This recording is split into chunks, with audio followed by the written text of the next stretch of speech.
Bidhannagar college. এখানে 3টি বিধানসভা কেন্দ্রে কিন্তু গণনা হবে। একটা হলো রাজারহাট নিউ টাউন, রাজারহাট গোপালপুর এবং বিধাননগর। এবং গতকাল রাতে যে পরিস্থিতি হয়েছিল সেটা হলো মূলত বিজেপির যেটা অভিযোগ ছিল, তাদের যে টেন্ট করা হয়েছে যেখানে তাদের কর্মীরা এসে দাঁড়াবে, সেখানেই কিন্তু তৃণমূলের তরফ থেকে পতাকা লাগিয়ে দেওয়া হয় এবং তাকে কেন্দ্র করেই একবার রণক্ষেত্রের চেহারা হয়ে ওঠে এবং তার পাশাপাশি পুলিশকে এবং কেন্দ্রীয় বাহিনীকে কিন্তু মৃদু লাঠিচার্জ করতে হয়।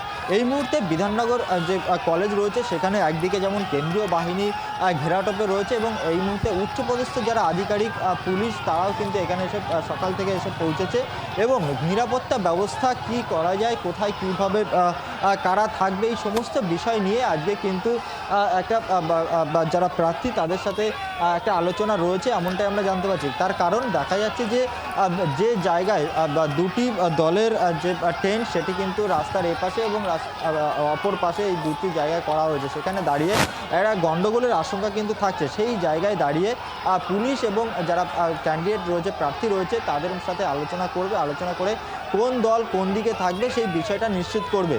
এবং ইতিমধ্যেই দেখা যাচ্ছে যে বিধাননগর কলেজ, সেই বিধাননগর কলেজের চারিপাশে কিন্তু এই মুহূর্তে সকাল থেকেই কেন্দ্রীয় বাহিনী মোতায়েন করা রয়েছে, কেন্দ্রীয় বাহিনীর টহল রয়েছে এবং কলেজের ভেতরে সেখানেও কিন্তু প্রচুর সংখ্যায় কেন্দ্রীয় বাহিনী রয়েছে।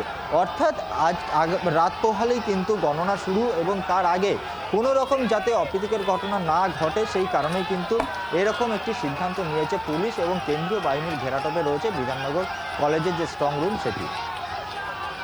ধন্যবাদ নান্টু।